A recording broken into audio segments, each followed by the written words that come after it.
외부로 들어왔는데, 얘 같은 경우에는 축연장 모델이 아니잖아요. 보통 우리나라 캠핑카 제조업체들이 대부분 축연장 모델로 1톤 트럭 베이스의 캠핑카를 만들고 있는데, 보통 길이가 6.3m, 6.4m, 6.5m까지 쓰는 그런 업체도 있더라고요. 근데 이 포레스트 모델 같은 경우에는 초장축 모델만 사용을 해요. 초장축 모델의 길이는 5680mm 밖에 안 되거든요. 그러니까 상대적으로 굉장히 좀 답답할 줄 알았는데, 딱 들어와서 보니까 그리 답답하지 않거든요. 근데 그 이유가 바로 이거 같아요. 바로 앞쪽 공간으로 보시는 것처럼 주방, 그리고 소파 공간 만들었는데, 이게 허리춤에서 다 이렇게 위치하고 있기 때문에 들어왔을 때 상대적으로 개방감은 나쁘지가 않습니다. 그리고 두 번째 요인이 뭐냐면, 이게 이제 그 전체 너비가 2.05m가 나오는데, 기본적으로 이 전실 공간의 이 통로 폭이 생각보다 넓어요. 지금 1200, 1.2m가 나오고요. 약 71cm가 나오기 때문에 이쪽 공간에서 딱 들어왔을 때 전실 공간이 넓고, 그리고 앞에 있는 가구가 낮게 설계되어 있기 때문에 넓은 그런 개방감을 느낄 수가 있어요. 요로 평면은 되게 잘 잡은 것 같습니다. 이 스탠다드 모델은 디럭스 모델하고 차이점이 몇 가지가 있어요. 디럭스 모델 같은 경우에는 이 위쪽에서 내려오는 드럭 베드가 있고요. 뒤쪽으로 쭉 후방 쪽으로 빠지는 슬라이드 아웃되는 침실이 있는데, 얘 같은 경우에는 그 시설이 장착이 안 되어 있는 그런 차이가 있고요. 화장실 같은 경우에도 고정식 변기가 없습니다. 그리고 주방 같은 경우에는 슬림타워 냉장고가 장착이 안 되고 80리터짜리 도메틱 냉장고가 장착이 돼요. 그리고 삼성 전자레인지 대신에 대우 15리터 전자레인지가 장착된다는 거, 그 차이가 있습니다. 그런데 내부 디자인은 똑같아요. 단지 들어가는 시설의 차이만 있을 뿐입니다. 관계자분 말씀을 들어보니까 여기 같은 경우에는 뭐 주무시는 용도보다는 취침 공간보다는 그냥 수납 공간으로 사용하는 게 조금 더 합리적이지 않냐, 이렇게 말씀을 하세요. 그래도 일단 한번 들어가서 한번 제가 한번 누워볼게요. 이 공간감 한번 여러분도 느껴보셔야 되니까. 제가 일단 앉더라도 이 높이는 안 나오네요. 제가 누웠는데 여기는 눕기가 사실 조금 힘드네요. 제가 176cm인데 딱 맞아요. 저하고 제 키하고 이 지금 발끝하고 머리끝 공간이 거의 여유가 없을 정도예요. 관계자분 말씀대로 그냥 여기 수납 공간으로 사용하는 게 훨씬 더 좀 합리적일 것 같긴 해요. 안전네트 하나 걸어주면 좋을 것 같긴 해요. 벙커베드 안쪽으로도 보시면 USB 포트 2개, 그리고 커버가 있는 220V 소켓이 제공되고요. 반대쪽으로도 USB 포트 2개가 제공되네요. 벙커베드 외부 같은 경우에는요, ABS 소재로 진공 선형을 똑같이 했어요. 그리고 내부도 플라스틱 소재로 진공 선형을 해서 이 가운데 공간에 공간이 있는데, 이 가운데 공간은 알루미늄으로 뼈대로 프레임으로 싹 다 마감을 해서 견고하게 마감 처리를 했습니다. 그래서 겨울철에는 글쎄요, 어떻게 이게 단열이 될지, 결로 이런 부분들에서 영향이 있을지는 잘 모르겠는데, 올겨울 한번 지내봐야지만 알 수 있을 것 같긴 해요. 거실 공간 설명드릴게요. 보시는 것처럼 앞보기 시트 2개하고, 그 다음에 테이블로 이제 구성이 됐는데, 이 사이 간격이 너무 좁아서 이 입출입이 되게 좀 힘들다, 이거는 제가 이제 단점으로 말씀을 드리고요. 테이블은 슬라이딩 기능이 있어요. 그래서 이렇게 뒤쪽, 그다음 앞쪽 이렇게만 움직여 갈 수가 있어요. 1열 시트 2개하고 뒤에 2열 시트 캡틴 쉐어 방식으로 2개가 설치되어 있는데, 그래서 이제 4인 탑승이 가능한 모델이에요. 이 앞보기 시트는 이게 매력이 있더라고요. 제가 보니까 얘 같은 경우에는 이렇게 앞보기로 사용 가능하고요. 그리고 앞보기 시트로 앉았을 때도 이 앞쪽 무릎 공간이 여유가 있어요. 한 10cm 정도 여유가 공간이 있기 때문에 앉았을 때 충분한 공간이 나옵니다. 뭐 다리를 이렇게 올리고 앉아도 되고요. 자, 그리고 등받이 이 기울기도 조정이 가능해요. 보시는 것처럼 이렇게 세울 수도 있고 약간 눕힐 수도 있어요. 이런 형태로. 이게 좀 장점인 것 같아요. 벤치형 시트로 변형이 또 가능하거든요. 그거 한번 제가 한번 보여드릴게요. 등받이는 이 벨크로가 있어요. 벨크로로 붙일 수 있게끔 되어 있어서 얘를 좀 떼내야 돼요. 떼는 거 이쪽에 올려놓고, 얘도 마찬가지고요. 이 등받이 기울기 조정 레버를 통해서 얘를 앞쪽으로 쭉 접어주시면 돼요. 이런 식으로 이렇게 접어주시면 되거든요. 자, 반대편 시트도 한번 눕혀볼게요. 동일한 방법으로 하시면 돼요. 이 등받이를 완벽하게 평행하게 플랫하게 접을 때까지 이 조정 레버는 꼭 잡고 있으셔야 돼요. 이걸 놓고 하시면 딱 그 자리에서 멈추기 때문에 이렇게 접히지가 않습니다. 등받이를 접어놓은 상태에서, 그리고 별도의 몇 개의 이 매트리스들이 별도 제공이 돼요. 이걸 잘 활용하시면 되는데,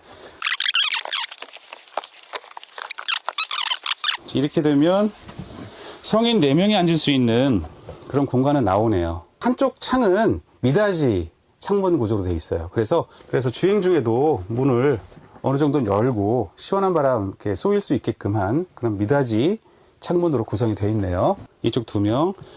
반대편은 조금 더 넓어요. 앞보기 시트일 때는 이제 이동 중에 그렇게 사용하니까 조금 힘들더라도 그냥 좀 들어와서 이동 중에는 그렇게 캡틴 체어 방식으로 이동을 하시고, 캠핑장에서는 보시는 것처럼 이렇게 변형을 해 놓으면 이쪽 소파하고 테이블 공간이 굉장히 여유로워요. 이렇게 보시면 제가 그냥 아주 편안하게 이렇게 나갈 수 있어요. 편안하게 나갈 수 있는 이 동선이 나오기 때문에 굳이 뭐 테이블은 변형 없이 이 상태로 그냥 사용하시면 될 것 같아요. 반대쪽보다는 좀 더 너비가 넓기 때문에 좀 더 편안하게 사용할 수 있는 그런 공간 구성이 나오네요. 얘 같은 경우에도 침대로 변형할 수가 있습니다. 변형 한번 해볼게요. 자, 이 공간은 뭐 상대적으로 좀 여유가 있네요. 벙커베드보다는 훨씬 더 여유가 있는데, 너비 같은 경우에는 2.03 정도가 나오고요. 1114, 그리고 짧은 쪽은 90 정도가 나오네요. 그러니까 어깨를 이쪽에 두고 두 사람 정도 주무실 수는 있는데, 이쪽 부분은 이쪽에서 주무시는 분들은 발이 조금 불편하긴 하겠네요. 이렇게 해서 2명이 주무실 수 있다, 이걸 권장을 하더라고요. 그리고 이쪽 바로 머리 쪽 위쪽으로는 보시는 것처럼 USB 포트, 그 다음에 220 소켓, 반대쪽으로도 USB 포트가 제공되네요. 거실 공간하고 1열, 우리 운전석하고 조수석 사이에는 생각보다 큰 개구부가 이렇게 제공되잖아요. 근데 이 공간을 커튼으로 이렇게 차폐하게끔 되어 있는데, 이러지 말고 차라리 블라인드로 따라락 해서 자석으로 딱 가운데서 만나게 하든, 아니면 한쪽을 쭉 당겨서 이쪽에 뭐 자석 벽을 넣어가지고 딱 붙여놓든 하는 그런 구성이 훨씬 더 좋을 것 같긴 하네요. 이 R값을 줬네요. 라운드 값을 줘서 캐비닛 장이 제공되는데, 제법 굉장히 크게 만들었네요. 넉넉하게. 반젤로 좀 잘라서 좀 구분해서 넣을 수 있게끔 한 그런 구성이면 더 좋았을 것 같은데, 일단 되게 큰 대형 캐비닛장 제공되네요. 코어 패널이고 도장을 해서 색깔을 입힌 다음에 이렇게 은색 알루미늄 테두리 띠 처리해서 아주 깔끔한 그런 분위기를 자아내네요. 쭉 주방 상단까지도 같이 연결돼 있어요. 그래서 여기도 굉장히 크네요. 얘도 좀 이렇게 나눴으면 좋을 것 같은데, 왜냐면 한 군데다가 뭐 식기를지 이런 부분들 넣게 되면 막 섞여가지고 조금 사용하기 좀 불편하거든요. 그러니까 어느 정도 반절씩만 지금 나눠놔도 훨씬 더 사용 편의성은 높아질 것 같긴 해요. 중앙부에 있는 지금 보시는 이런 부분들 있잖아요. 다 플라스틱 그 소재로 마감을 했어요. 주요 부분들은. 얘 같은 경우에는 ABS 진공성을 통해서 이 부품을 만들어서 다 마감을 한 그런 처리를 볼 수가 있고요. 싱크 상판하고 전면부는 스테인리스로 마감을 했네요. 그래서 캠핑장 가서 음식물 튀기고 뭐 오염됐을 때 이 관리하는 그런 효율성은 훨씬 좋죠. 자, 도메틱사의 사각 싱크볼하고 수전 제공되고 있고요. 여기는 고정 확인은 없네요. 이동식 번호를 가지고 다니시면 사용하셔야 될 것 같고, 위쪽으로는 220V 소켓 제공되고요. 이쪽 가구는 좀 다르죠. 진한 밤색 그 가구로 이렇게 마감을 하셨는데, 물론 수납함 제공되죠. 이렇게 2단 서랍장, 그리고 3단 서랍장. 깊이가 깊어서 제법 많은 양의 물건들을 이 3개의 서랍함에 넣을 수 있을 것 같아요. 여긴 식기 보관함으로 사용하면 될 것 같고요. 자, 보세요. 여러분, 이 도색하고 이 기술에 따라서 다르잖아요. 질감이. 얘는 유광으로 하고 얘는 무광으로 했는데 같은 코어 패널이거든요. 근데 이쪽 위쪽에서는 이제 색감을 조금 더 진하게 줘서 좀 안정적으로 보이게끔 한 그런 처리를 했는데, 상대적으로 고급스러워 보이긴 하네요. 도메틱 냉장고 제공됩니다. 이거 80리터짜리라고 그러네요. 이게 슬림타워 냉장고였으면 참 좋았겠죠, 여러분. 그죠? 참 좋았을 텐데 그렇진 않고요. 보시는 것처럼 대형 옷장이에요. 대형 옷장이 이렇게 제공되네요. 그래서 사용 편의성 되게 높죠. 옷걸이도 있고 밑에 공간도 충분해서 많은 양의 옷도 그렇고 뭐 이불이나 담요, 기타 다른 물건들도 보관할 수 있을 것 같아요. 자, 위쪽으로는 전자레인지가 제공되네요. 좀 작네요. 좀 20리터짜리 정도 됐으면 좋을 것 같은데 15리터 사용하고 있네요. 바로 맞은편으로는 화장실이에요. 화장실 템버도어 사용을 했네요. 야, 이것만 보면은 진짜 유럽 감성이 아주 물씬 풍기네요. 깊이는 80, 너비는 75 정도가 나옵니다. 자, 깊이가 80, 너비가 75 정도 나오니까 동작을 하더라도 충분한 여유 공간이 돼요. 이렇게 세면대를 접이식으로 구성을 했어요. 이게 이렇게 나와 있으면 이제 아무래도 동선이 걸리니까 힘들 텐데 이렇게 접이식으로 세면대를 제공하고, 그리고 미러장 같은 경우에도 이렇게 안쪽에 보면 전부 다 플라스틱 마감이에요, 여러분. 그러니까 보시니까 플라스틱 마감이 확실히 세련되긴 하죠. 근데 이게 이제 아무래도 가구에 비해서 여러 가지 이제 비용적인 부분 때문에 국내에서는 다 다른 소재로 이제 마감을 하고 있는데, 여기서는 이렇게 플라스틱 진공 선형을 통해서 다 부품을 만들어서 다 마감을 했네요. 그리고 수전 겸용 샤워기 제공되고요. 선반장들 제공됩니다. 옵션으로 변기 장착할 수가 있대요. 맥스팬이 없네요. 환기 같은 경우는 어떻게 시킬지 모르겠는데, 여기 보니까 이 화장실 벽면에 3개의 구멍을 뚫어 놨네요. 그리고 바로 옆쪽으로 맥스팬을 설치해 둬서 여기서 빠져서 여기서 외부로 배출시킬 수 있게끔 그렇게 구성을 해놨네요. 가장 후방적으로는 고정 침실이 가로 타입으로 위치하고 있어요. 아무래도 좀 높으니까 이 별도의 발판, 충분히 높은 발판 제공하고 있어서 디디고 바로 올라올 수 있어요. 창이 후면 창 하나밖에 없어요. 이쪽 한쪽 면은 이렇게 뚫어서 창을 내줬으면 참 좋겠는데 조금 그건 아쉬운 부분이 있네요. 자, 이쪽에는 침실 전용 LED 등이 있는데 이쪽 별도의 버튼이 있어요. 그래서 이렇게 끄고 켤 수 있게끔 되어 있고, 220 소켓, 그 다음에 이렇게 USB 포트 같이 제공이 되네요. 자, 그리고 이쪽 상부에도 상부 캐비닛장이 있어요. 얘 같은 경우에도 뭐 반절 나눴으면 좋겠는데 다 크게 이렇게 구성을 해서 제공을 했는데, 이건 조금 아쉬운 부분, 제 개인적으로. 자, 그리고 이제 침대 한번 너비하고 길이 한번 재볼게요. 너비는 약 107cm 정도 나오고요. 길이 같은 경우에는 약간 203cm 정도가 나와요. 길이는 충분하게 나오네요. 길이는 충분히 나오고, 성인 2명 정도는 편안하게 주무실 수 있는 공간 제공이 됩니다. 침대 바로 밑부분에는 버튼이 있는데 이게 화장실 조명이에요. D3 난방 온풍 토출구가 밑으로 제공이 됩니다. 자, 이쪽 루프에는 에어컨이 장착되어 있네요. 얘는 도메틱사의 AC/DC 겸용 에어컨인데요. 장점이 굉장히 많대요. 얘가 이제 주행 중에도 DC로 작동이 가능한 그런 에어컨인데, 이쪽 말 들어보니까 성능이 굉장히 좋다 그래요. 현대 측에서도 전부 다 성능 테스트해서 얘를 장착했다고 합니다. 그리고 지금 이 스탠다드 모델에는 AGM 배터리 100A짜리가 1개가 기본으로 보조 배터리로 장착이 되는데, 얘는 이제 옵션으로 장착할 수 있어요. 근데 얘를 선택하게 되면 AGM 배터리 1개 더 100A짜리가 장착이 된대요. 그래서 토탈 200A가 제공이 되는데, 그렇게 했을 경우에 노지에서 완충되어 있을 거를 전제로 해서 얘 같은 경우에는 한 6시간에서 한 7시간 정도 작동이 가능하다 그래요, 이 에어컨을. 자, 그리고 이 포레스트 모델에 또 하나의 가장 큰 장점이 또 있어요. 이 정말 조작편이 좀 좋은 이 컨트롤 패널이 제공이 되는데 다 터치 방식이에요. 자, 보시면 여기에서 전체 이 관련되어 있는 전기에 관련된 부분들, 뭐 워터펌프 같은 모든 부분들을 청소 게이지부터 시작해서 다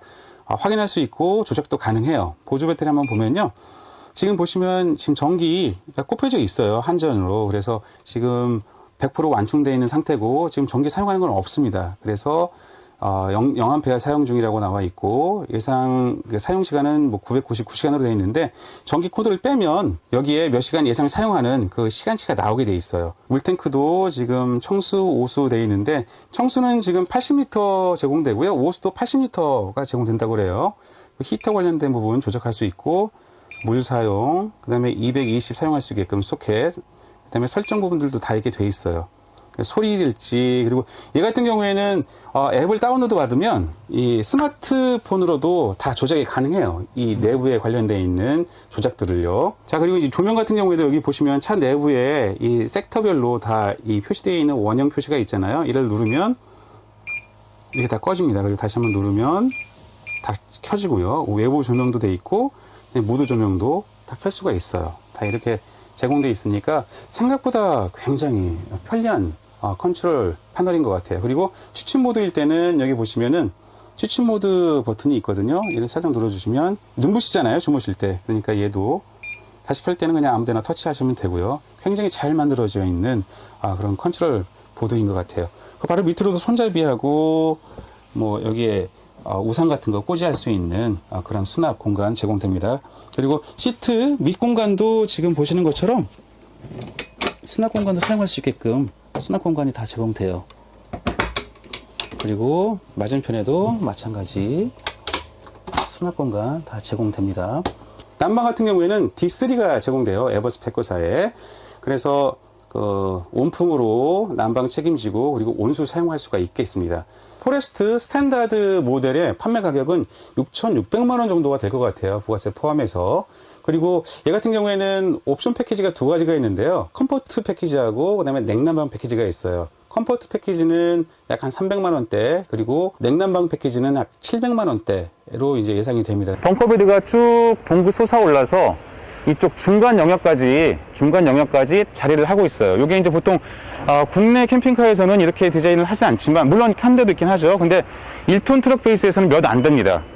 근데 이러한 디자인 같은 경우에는 유럽형 모터홈이 보통 이렇게 쭉 벙커베드 들어서 내부 중앙부까지 연장하는 그런 디자인을 채택을 하거든요. 첫 번째 이유는 이쪽 거실 공간을 좀 여유롭게 쓰겠다. 그리고 두 번째 이유는 그쪽에 전동 드랍베드를 놓는, 수동이 됐던 전동이 됐던 드롭베드를 두는 그런 공간을 확보하기 위해서 이러한 디자인을 채택을 하게 됩니다. 여기 보시면은 휠하우스가 없잖아요. 이렇게 보시면, 야, 그래서 이거 펑크남 이거 어떻게 교체하냐, 이런 말씀들 되게 많으셨는데, 자, 여기 보시면 이 고무 패킹을 딱 드러내면 이 안쪽에 나사로 체결한 별도의 사이드 스커트 일부 부분이 있어요. 이제 보시는 것처럼 이 정도 부분이 있는데, 얘를 나사를 돌려서 풀고 열면은 이 타이어를 관리할 수가 있습니다. 교체도 가능하고요. 자, 상단부에는 피아마사 어닝이에요. 3.5m 짜리가 장착되어 있고요. 바로 밑으로는 창문이 마련되어 있는데, 얘는 여닫이가 아니라 미닫이에요. 그래서 주행 중에도 문을 열 수 있는 그런 구조로 적용을 했습니다. 자, 이쪽 후방 쪽으로는 보시면 차폭 전체를 쓸 수 있는 그런 수납 공간인데, 높이도 제법 나와요. 여기 보시면은 청수 배출, 오수 배출 버튼이 마련되어 있네요. 그러니까 얘 같은 경우에는 자동으로 버튼만 누르면 청수하고 오수를 외부로 배출할 수가 있는 그런 구성을 가지고 있습니다. 그리고 이쪽 뒤쪽으로는 전부 다 기계실이에요. 그래서 인버터, 인산철 배터리, 주행 충전기 등등, 그리고 뭐 청수통, 오수통도 다 이쪽으로 들어가는 영역입니다. 안쪽으로도 보시는 것처럼 선반장을 마련해서 이쪽에 좀 작은 물건들은 별도로 보관할 수 있게끔 한 구성이 돋보이네요. 스탠다드 모델 같은 경우에는 후면에 그냥 고정 그 베드가 있어요, 내부에. 얘는 이렇게 슬라이드 아웃되는 그런 모델은 아닙니다. 아주 말끔하게 잘 데칼하고 테일램프 잘 구성이 되어 있고요. 한전 인입구 제공되고요. 그 다음에 청수통 제공되네요. 자, 그 밑으로는 여기는 이제 요소수 유로6를 적용하고 있기 때문에 요소수 주입 공간으로 보시면 되겠어요. 그리고 앞쪽으로는 연료 주입구 디젤 되어 있습니다. 자, 위쪽으로는 창이에요. 거실 공간 창, 그 다음에 주방 공간 창인데, 프레임스로 해서 굉장히 이 면하고 잘 어울리는 그런 구성으로 디자인이 되어 있습니다. 현대에서 외부하고 내부 모든 디자인을 다 책임졌어요. 그러니까 그만큼 확실히 완성도가 높아지는 것 같긴 합니다.